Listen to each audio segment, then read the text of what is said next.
Well, that's you. All right, feel free to come closer. Yeah, I'm not that. Come on in. I like channeling my grandmother. I know, but I wasn't sure if they were front and center.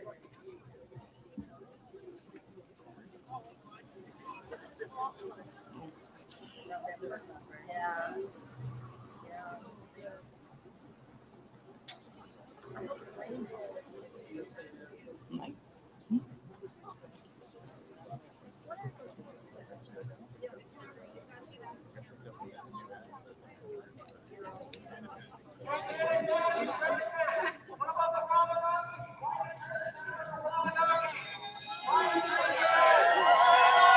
All right, we're going to get started. Hi, everybody. My name is Nicole Clegg, and I'm the chair of the Planned Parenthood Maine Action Fund PAC. Thanks so much for coming out today. As you understand, it's Roevember. So what does that mean? It means that in 1 week, voters will decide the future of reproductive rights and freedoms in Maine. It means that in 1 week, we will know if Congress will be able to pass a national law to protect legal abortion, or if Lindsey Graham and his anti-abortion allies will be able to ban abortion throughout the country. It means that the future of our rights, the rights that our grandmothers, grandfathers, mothers, fathers, sons, daughters, and generations before us have fought so hard for, are now in our hands. It means that 7 in 10 voters who believe abortion should be safe and legal, and that decisions about pregnancy should be left to patients and their medical providers, not politicians, have to show up and vote.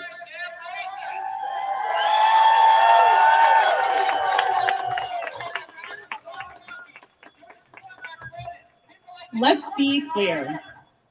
Contrary to the single voice of a loud person across the street, we are the majority. There are few things people across political ideologies, faiths, and backgrounds agree on today as much as we agree on keeping abortion legal. Mainers overwhelmingly agree and are adamant that we don't want politicians interfering in our private, personal medical decisions. But,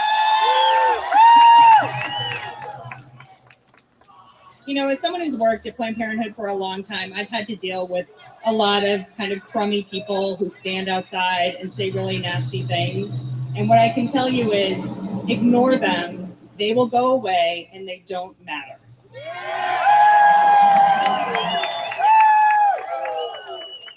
We have to show up.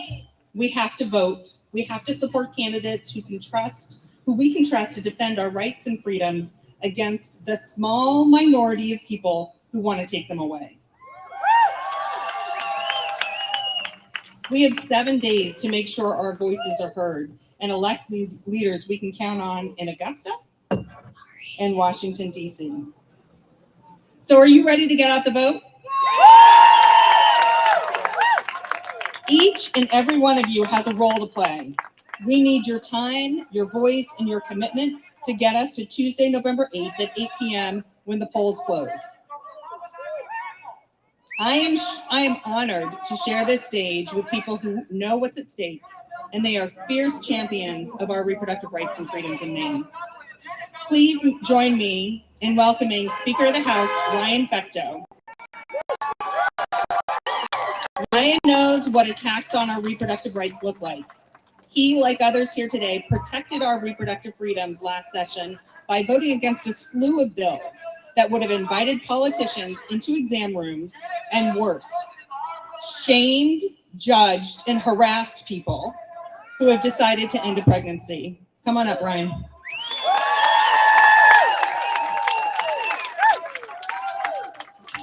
Good evening, Portland. It is so nice to see so many friendly faces out here ready to win on November 8th. My name is Ryan Fecteau. I am the Speaker of the Maine House. I represent my hometown of Biddeford in the legislature. And right now I'm the youngest speaker in the United States, and I'm the first openly gay speaker in Maine's history. I'm most proud of being the first speaker from Biddeford, but we'll throw that to the side. Across the state and in this country, this November, in 1 week, we are going to send a message that we won't go back.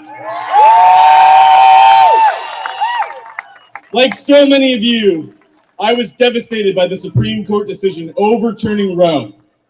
I knew that it meant that in states where the GOP held the majority, they now had the power to control the private healthcare decisions of millions of Americans.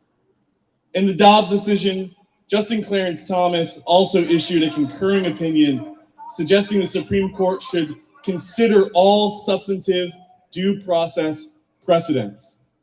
That includes decisions that legalize same-sex marriage and access to contraception. For LGBTQ plus people like me, this would threaten our safety, our dignity, and our freedom. I'll be honest, the decision and the concurring opinion made me sick to my stomach, but I didn't stay devastated. In fact, I was right here in Portland with many of you and many more to get motivated to make sure we never become a state that rolls back basic reproductive rights and freedom. Motivated to make sure we are a state that recognizes people and respects them. We were motivated to talk to friends and neighbors, to knock on doors and make phone calls, to support our governor, Janet Mills.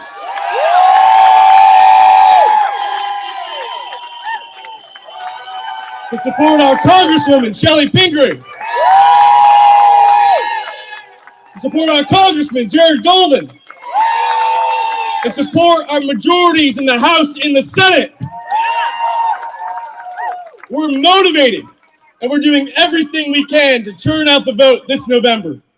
Because make no mistake, abortion is on the ballot. Dignity is on the ballot. Respect is on the ballot. Freedom is on the ballot. Here in Maine, because Democrats control the state legislature, we were able to expand access to abortion care in our state, and the right to abortion is enshrined in Maine law. But your local state legislators are now going to determine if anti-abortion bills get passed or if they get killed here in our state legislature. So we need your help. We need your help. So look up your state rep, the folks that are running for state senate, state legislator, and make sure they're with us and with the majority of Americans who believe that the government should not interfere with the individual healthcare decisions and our reproductive freedom. I need you to keep showing up for Governor Mills, just like she's shown up for all of us.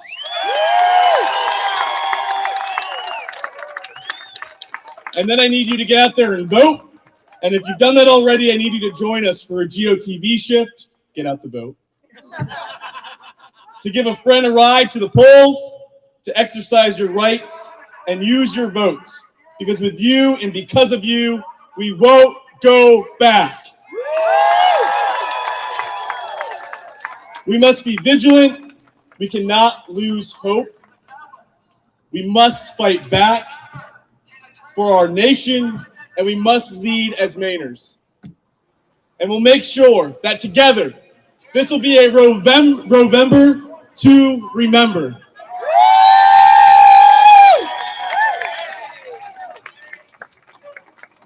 Thanks, Speaker Fecteau. I'd now like to invite Jill Dusum, candidate for State Senate in Portland, to speak. Jill has been a long advocate for reproductive rights and access to health care.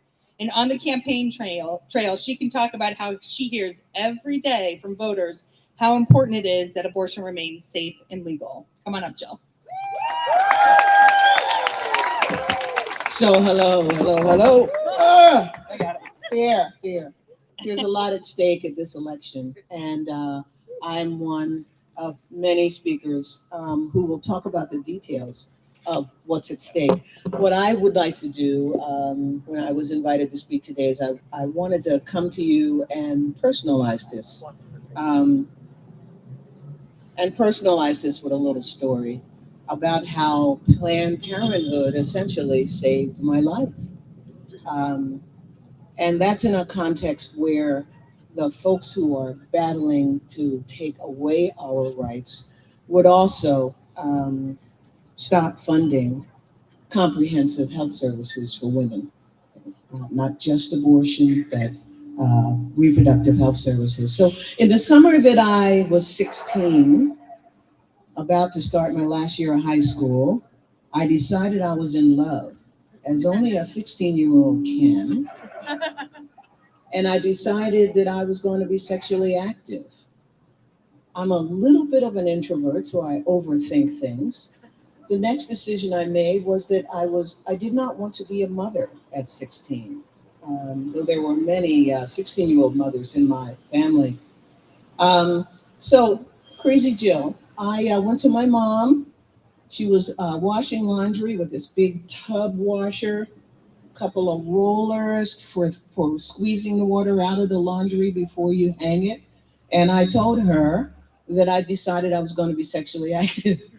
Um, and that I didn't want to be a mother. And so I wanted to go to Planned Parenthood and I wanted her to give me permission. Well, between her tears and whatnot, she said no, but I went anyway. And the reason I bring up that story is because I was able to access services at Planned Parenthood to get on the pill. I also was introduced to this new thing to me called a pap smear. I had a pap smear within a year of first going to Planned Parenthood, and they found a suspicious area on my cervix, which could have led to cervical cancer. I would never have known about this condition. Would never have accessed the services that, they treated it, they cauterized it. And as a result, I continued to be sexually active. But anyway, um, I tell you that story because this is a serious election. The sisters on both sides of me did not access reproductive care services, and they have many more children than I do. The sisters on either side of me were stuck in a setting that, well, we won't go into that. But what's at stake here is access for BIPOC women, Wabanaki women, women of color, poor women, access to basic reproductive health services through organizations that provide those services like Planned Parenthood. So show up, guys. We won't go back.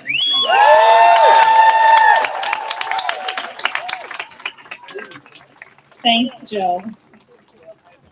Sometimes political messaging and rhetoric can overshadow what matters most in elections: people, their lives, their families, and their futures. The reality is that 1 in 4 women will have an abortion at some point in their lifetime. They are our mothers, friends, daughters, co-workers, and members of our communities. They are people we love and care for. Their stories are powerful and help us remember what we're fighting for. Let's not forget them or their experiences when we vote. I'd like to invite Zoe up to share her story.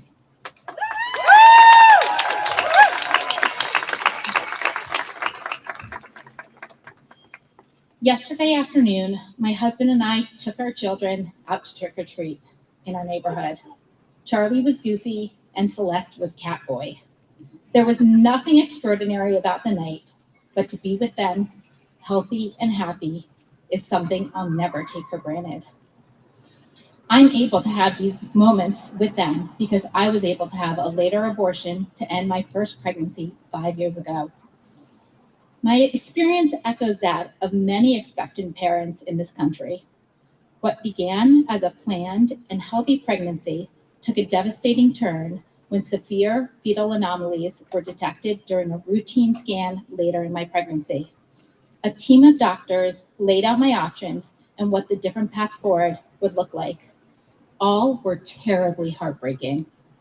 But I was lucky because my doctors provided me with all the information to make the best decision for me and my family, a right that many people in this country no longer have. But that's all they could do. I was past the legal limit in my state and their hands were tied. They could not legally offer me the care that I and they understood I needed. Think about that. I was at the most vulnerable moment of my life. My husband and I had just been given terrible news by doctors we trusted.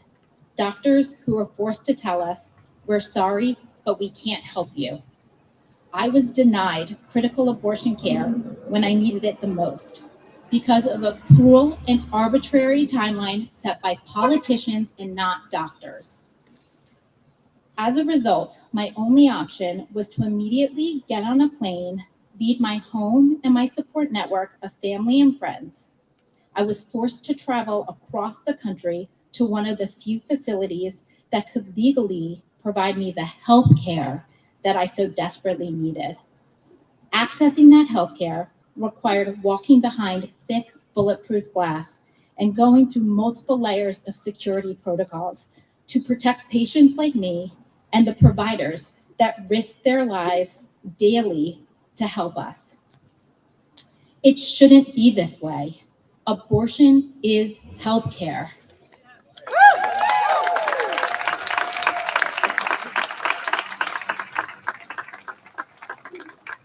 My abortion cost me $10,000 out of pocket, plus travel expenses. I had the support and financial resources I needed, but so many people who find themselves in my position do not. I was heartbroken that my pregnancy outcome was not what I had wanted and hoped for, but I was relieved to my core that I had a path to getting a safe and legal abortion. The end of my first pregnancy was really sad, but my abortion was a blessing and a liberation and a salvation. The truth is, any restriction on abortion is extreme for the person who needs it. Any restriction on abortion is a violation of someone's autonomy. And any restriction on abortion hurts someone's family. Our bodies don't adhere to legal timelines. The fact is that every reason someone seeks an abortion at any point in pregnancy is the right reason. Full stop.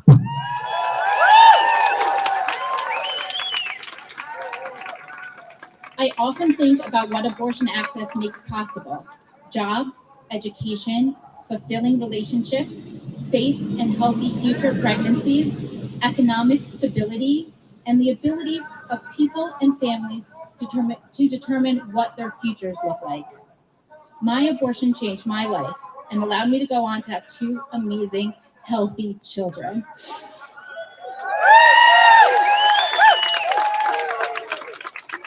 I share my story here today, not because it's easy, but because it's imperative to understand that we, abortion seekers and patients, are your family, your friends, your neighbors, your community.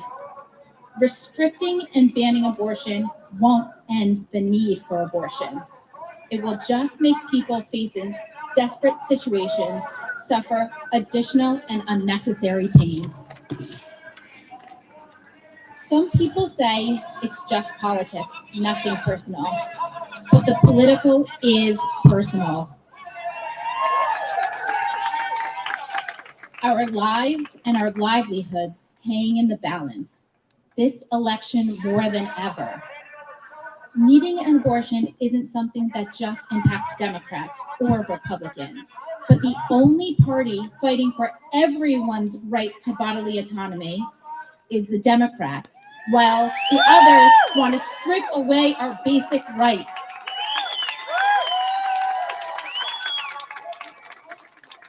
I'm just one of many people in this country that have needed abortion care and have had to navigate unjust political barriers to get it. Now, since Roe was overturned, 1 in 3 women in the United States has lost her right to abortion because of where she lives. If we want to protect access to abortion in Maine, we have to elect leaders who we can trust to protect this right. Abortion is on the ballot for every Mainer on November 8th. We need elected officials who lead from a place of compassion and trust, not stigma and shame. I know this to be true of Governor Mills, Congresswoman Pingree, Senator Daughtry, and Jill Dewson. We can, yes, we can and we must do better for Mainers seeking care and for the most vulnerable people across the country who already face unimaginable barriers. Next week, when you go to the ballot box, remember that our rights and our freedoms are at stake. I'm voting to protect and expand abortion care here in Maine. I'm voting for my children. I'm voting for my community. I'm voting to honor my first pregnancy that opened my eyes to just how cruel the decisions made by Republican politicians can be. We have 1 week till Election Day. We all need to do all we can to defend and expand abortion access and care here and around the country.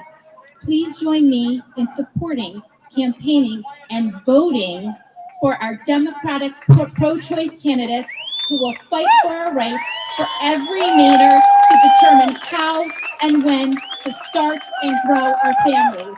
Thank you.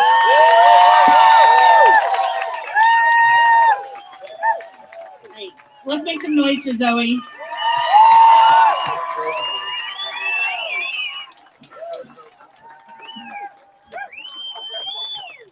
Thank you, Zoe, for your honesty and openness. Shame, stigma, and judgment are effective tools in silencing people who have needed abortion. And you sharing your experience today gives thousands of others a voice. Year after year, anti-abortion lawmakers in Maine attack our access to reproductive health care and freedom to make private medical decisions. That's why who we elect to represent us in Augusta matters. It's easy to say Maine has good laws, we're all set, but that's a dangerous red herring being pushed by candidates who want to jump at the chance to take away your rights. Let me be clear. They are saying this as a way to distract you so that they can take away your rights. Candidates don't want you to ask hard questions, and they don't want to have to answer them and explain their position. It's why we need leaders like Mattie Daughtry in the state Senate. Mattie has been a consistent ally to our movement, and we can trust her to stand up for our rights in Augusta. Come on. Thank you. Good afternoon, everybody. I gotta say, you can't row the vote without a little bit of rain. Good afternoon. My name is Mattie Daughtry, and it is my distinct honor to serve as the Assistant Senate Majority Leader. Since news alerts started popping up all over my phone, which I jokingly call my leash, on June 24th, I've lost a lot of sleep. And I bet all of you have as well. Something we all hoped would never become a reality in one fell swoop was swept away by SCOTUS.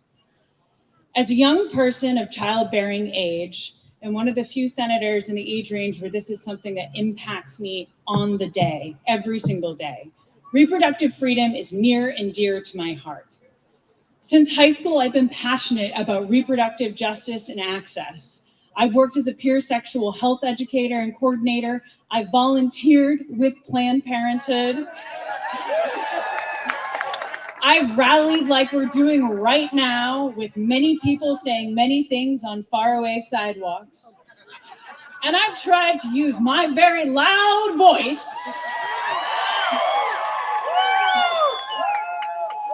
and my current position to ensure access to abortion for everybody. I've driven friends to get abortions. I'm sure many of you have too. Or maybe you've been in that situation where you've allowed yourself to be vulnerable enough and confide in a friend or loved one and had the relief of being told, I'm here for you. Of course, I'll help. Over the years, so much talk about abortion has been about the most dire stories. Cases of sexual assault and abuse, unsafe pregnancies, sudden health complications, and so much more. We've heard many of these compelling stories.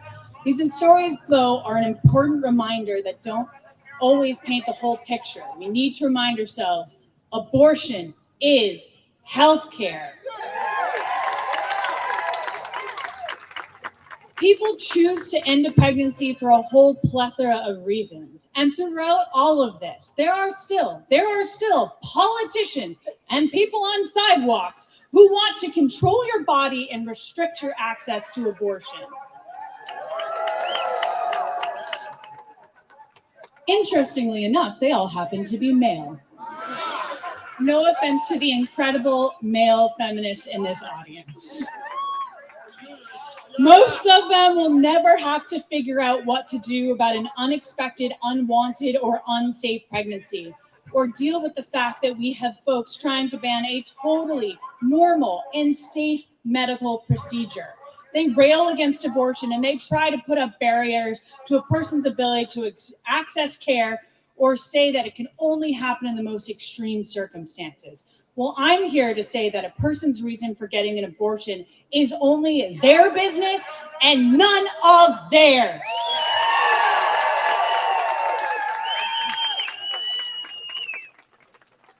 We're lucky to live in Maine for so many reasons. Obviously, the weather is one of them. While other states have tried to criminalize abortion, Maine has taken a strong stand to protect access. I am proud of how much our legislature and Governor Mills has done over the past few years to ensure Mainers have access to quality reproductive health care, regardless of how much money they make or where they live. Maine Senate Democrats, Maine House Democrats, and Governor Janet Mills and all pro-choice legislators will continue to do everything we can to protect this right, even as those who sit on the highest court in the land fail us. In Maine, we're lucky to have a fantastic Democratic woman governor and a Democratic legislature that supports your right to an abortion. However, with the SCOTUS ruling, we are your last line of defense. We are all but one election from losing that protection. Just this past session, with a Democratic majority, we defeated 6 anti-abortion bills. Think about that. By having strong majorities in the Senate and the House, with Governor Mills in the Blaine House, we were able to stand strong against these attacks and vitriol. Elections matter. While I was serving in the House a few years ago, an anti-abortion bill came within 1 vote of passing. Think about that. 1 vote here in Maine. If the House had not been able to defeat this bill, the only thing that would have stand in the way of this bill becoming law, would have restricted, would have been the governor's veto pen. Governor Mills has clearly stated she would veto any such anti-abortion bills. Her predecessor, who's hoping to be her successor, is trying to say that he's changed and he would do the same. It appears that he's gone to political finishing school. I've served under Paul LePage, and the governor he's claiming to be is a far cry from the reality that I've served under every single day he was in the Blaine House. This is a man who would often appear at the anti-abortion rallies on the Capitol parks and grounds. This is a man who answered quite differently on a candidate survey, and this is a man who has fumbled repeatedly when asked about abortion on the campaign trail. And my favorite, I have to say, is he struggled and said in a debate that he didn't understand the question. Don't be fooled. This is not LePage 2.0 that's on the ballot. This is the same man. So what can we do? We can get out there. We can get out there and vote. We can knock on doors. We can rally. We can use our voices. We can band together to make sure that folks who want to end access to abortion do not end up in positions of power.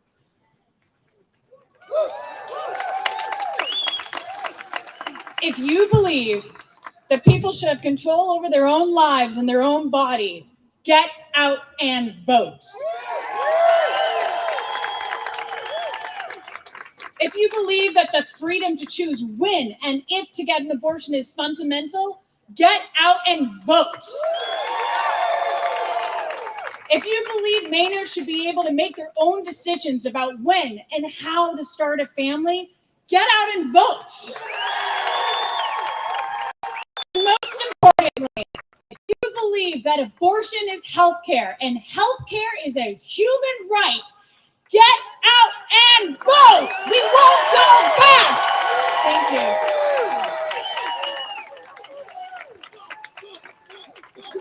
Thank you, Mattie. All right, with federal protections for abortion gone, much of our focus is on Augusta. But just as important are the people we send to represent us in Washington, D.C. Congress has the power to protect abortion for everyone, regardless of where you live, or Congress can strip states like Maine of our protections by passing a nationwide abortion ban. And let's be clear, this is the goal. Extremist groups, together with candidates who openly oppose or maybe secretly oppose abortion, have backed bills this year that would take away our rights. Their goal is a nationwide abortion ban. And for every person living in the United States, including all of us living here in Maine. To stand up to these politicians in Washington, we need leaders like Congresswoman Chellie Pingree.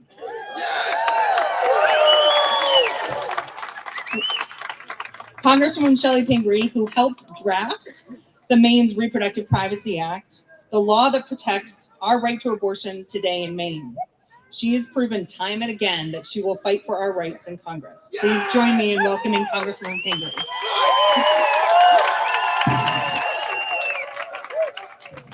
Thank you, Nicole. Thank you so much.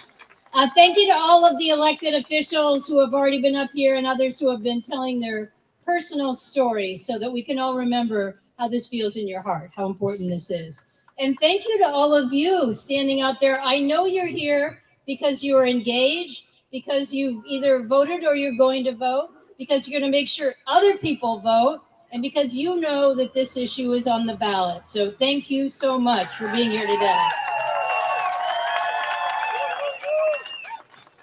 Look, I can feel there are raindrops just like the rest of you, and I can be very brief here. The most important thing today is this should not be happening. We should not be here. We should not have to fight for this. This was decided a very long time ago. It was settled law, and it should never have been overturned.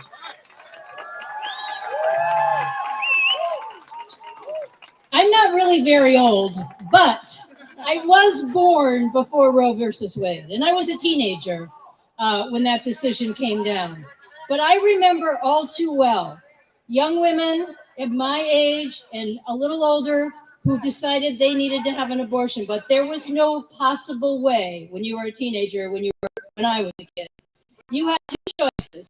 If your family had enough money, you could go somewhere at great expense and have an abortion in some state or some place, or even in Japan where people went at that time, hard to imagine, or you could do it illegally and your life was in danger and many women died of all ages. And we will not go back to an era where women didn't have those choices, families didn't have those choices, and women died. I was so angry, like all of you, when the Dobbs decision came down. I mean, maybe we have a little warning. Maybe we've been saying for a long time that this could happen, but nobody thought the day before January 24th that we would really live in a time when this would be reversed. I was able to grow up with these rights. My daughters knew these rights. My granddaughters know these rights. And I don't want to ever think that they're going to have to live a lifetime in a world where we don't have these rights as women and families. So we are fighting in Congress. You know, it used to be that a right to abortion choice was a bipartisan issue. And I'm very sorry to say that today in Congress, the Republicans have had one goal for a very long time, and that is to get the Supreme Court to overturn Roe versus Wade or to outlaw it completely. When we voted twice to pass the Women's Health Protection Act, we could do it in the House, but we couldn't do it in the Senate because we didn't have enough votes. We cannot let ourselves go backwards. I guarantee, just like the politicians you've been hearing from who suddenly read a poll, found out that the majority of Americans believe we should have the right to choose, Republicans and Democrats, suddenly some of my Republican colleagues in the House are trying to walk around this or walk backwards or say,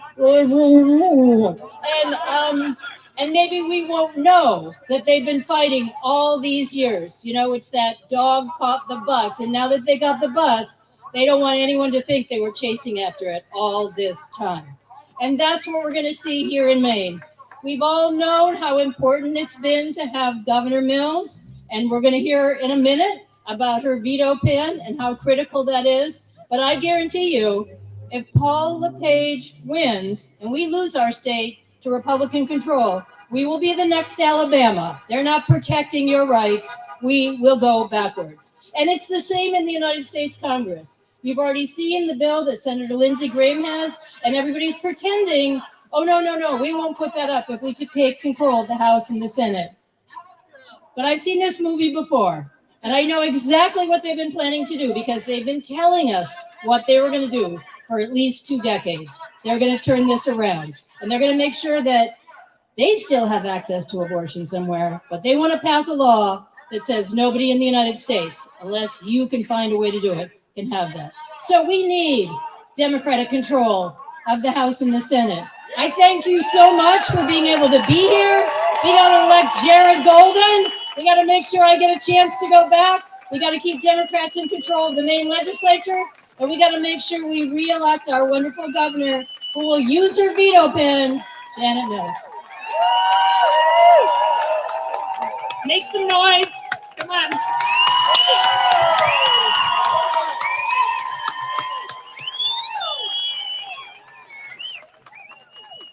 Thank you, Congresswoman, and thank you for centering people and their lives in your service. We're lucky to have you as a representative. Until this summer, we lived for nearly half a century with the protections of Roe. And while it may have felt impossible, the U.S. Supreme Court sent us backwards to a time when people didn't have the freedom to make their own decisions about abortion. And it depended on where you live, how much money you make, the color of your skin, and if you had a support system to get you the care you needed safely and illegally. We cannot forget or get complacent with what we have lost as a country. We need to learn from our past to fight for the future. I'd now like to invite Susan up to share her story.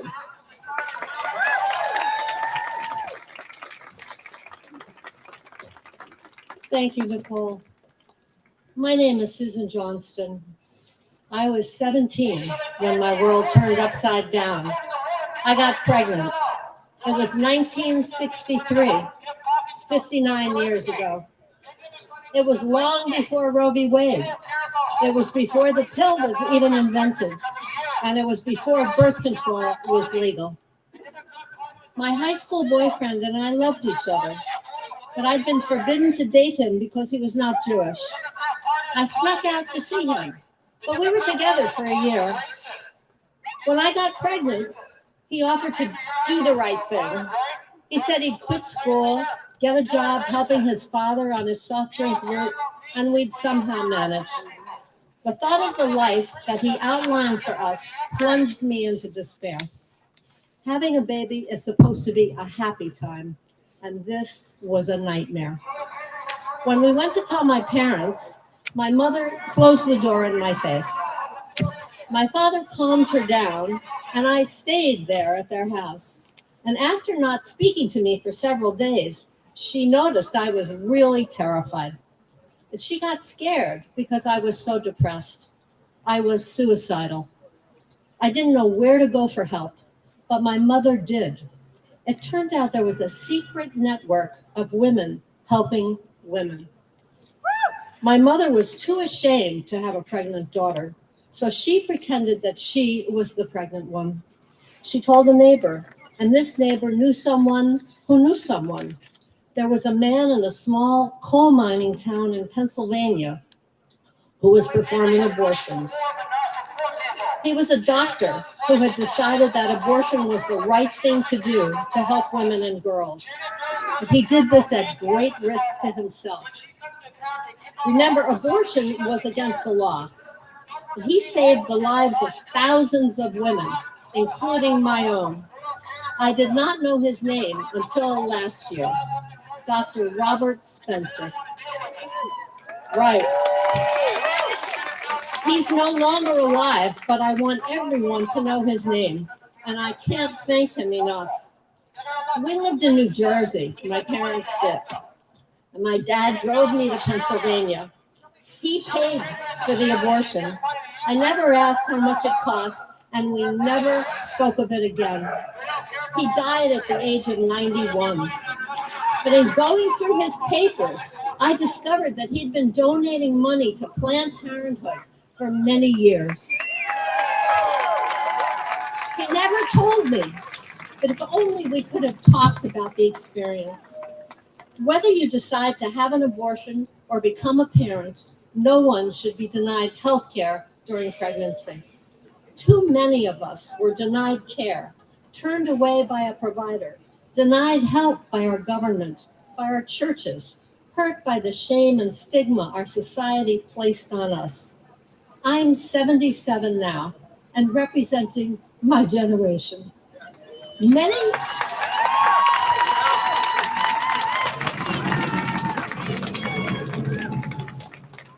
of those women were not as lucky as I was. They died. But I am their voice. And you are my voice now. Each and every one of you must speak out. Do not be silent. You can do it by voting.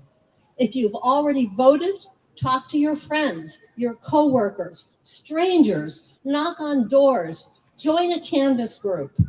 Abortion is legal in Maine because we have a law protecting it. The Reproductive Privacy Act can be overturned. We cannot let that happen. We need Janet Mills as governor. We need the Maine House and Senate to remain in Democratic hands. We need Chellie Pingree in Congress. This is no time to relax. Today, I'm a proud mother and grandmother of 2 girls. I don't want them to ever be faced with anything like what I went through. I need your help to protect them. Vote. Thank you.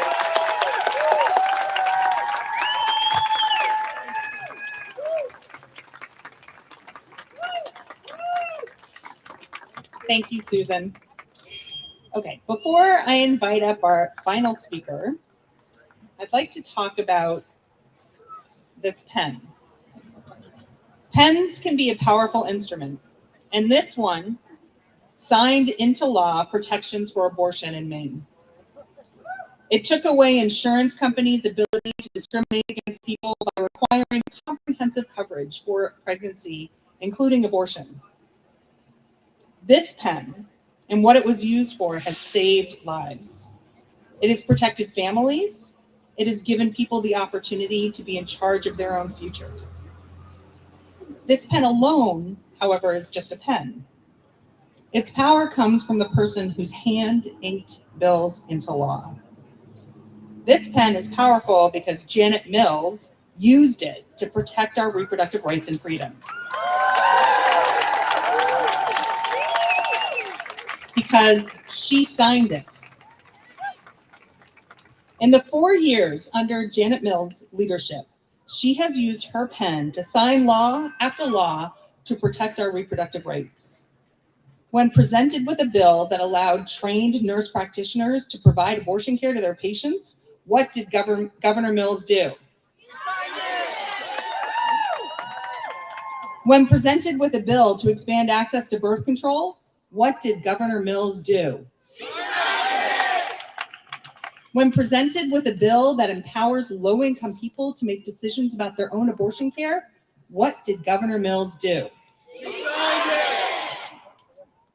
When presented with a bill to protect our patients from harassment when seeking health care, what did she do? And when the U.S. Supreme Court issued Dobbs and took away federal protections for abortion, and an executive order was needed to protect anyone coming to Maine for abortion and the providers who care for them, what did she do? This is leadership. She is what Maine needs. She won't play games. She's not going to leave us guessing about what she really thinks, because she's proven time and again that she is a true champion for reproductive rights. And if all of you show up to vote and bring your friends, she is who we're going to elect as governor November 8th. It's now my pleasure to invite Janet Mills.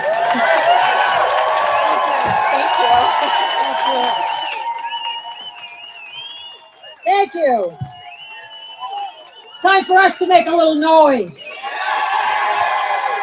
Guys, we've got 1 week left, 7 days to get out the vote.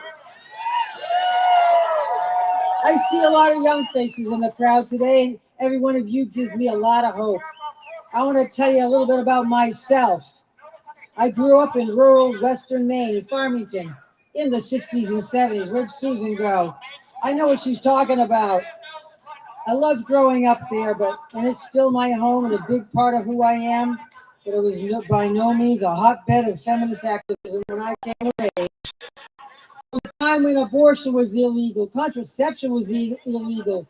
Women who across Maine who found themselves unexpectedly pregnant and in need had nowhere to turn.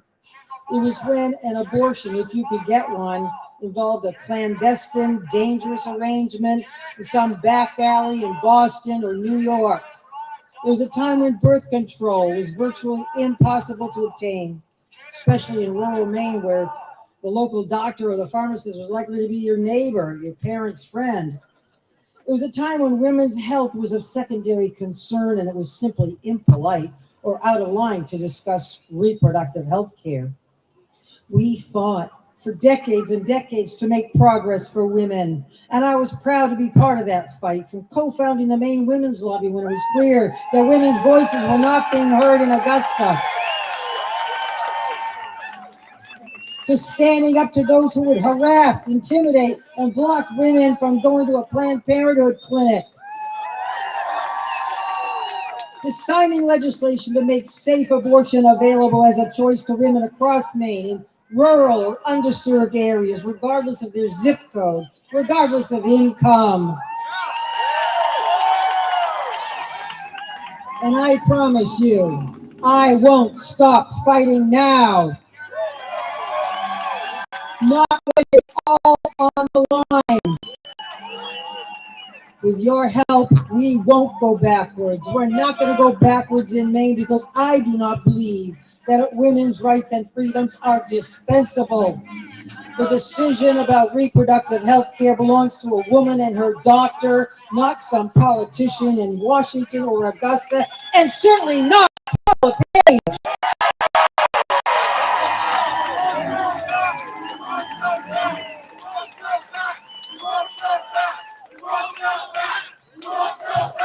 We won't go back. We won't go back. We won't go back. We won't go back. Chellie Pingree made a point about Republicans. You know, it wasn't always this way.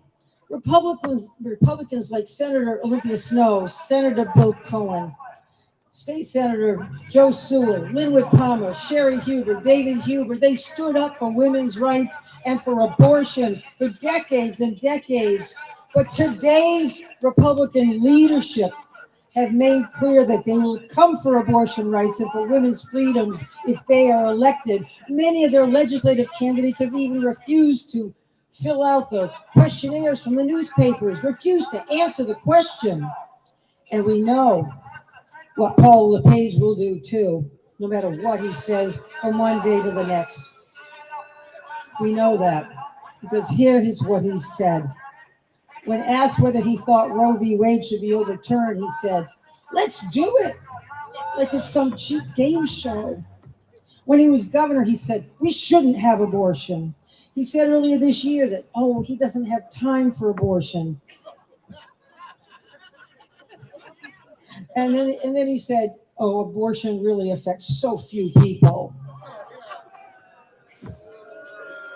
Well, he made time for the abortion issue when he attended anti-abortion rallies as governor time and time again, year after year after year. He made time for abortion when he said he opposes access to abortion for low-income women. Just recently, would reverse the law that's on the books. We know better. We know that when the bill to strip women of their rights makes it to his desk, he's going to sign it, even if he doesn't say that out loud right now. And I'm standing here today to say that so long as I am governor, you can be damn sure my veto pen will stand in the way of any and all efforts to undermine, roll back, or outright eliminate the right to abortion in our state.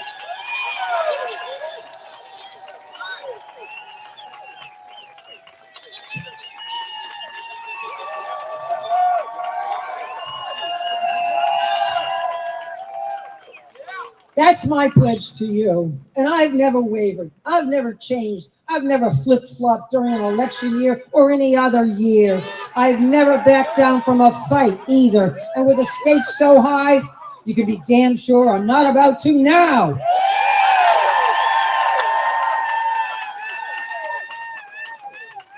So I ask all of you and all of you listening, all of you watching, to join me in this fight for our future, for our children, our grandchildren, for all that we have accomplished and all the progress yet to come. Because make no mistake, reproductive freedom is on the ballot this November. And 1 week from today, with your help, we will elect pro-choice candidates up and down the ballot and send the clear message that a woman's right to choose is and always will be protected in Maine.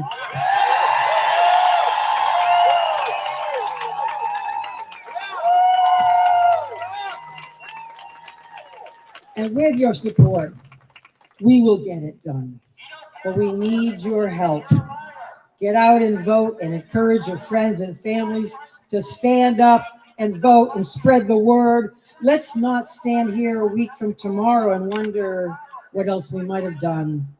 What could we have done more than we did? So join me in this fight. Thank you. Let's get out the vote. We won't go back. We won't go back. We won't go back. We won't go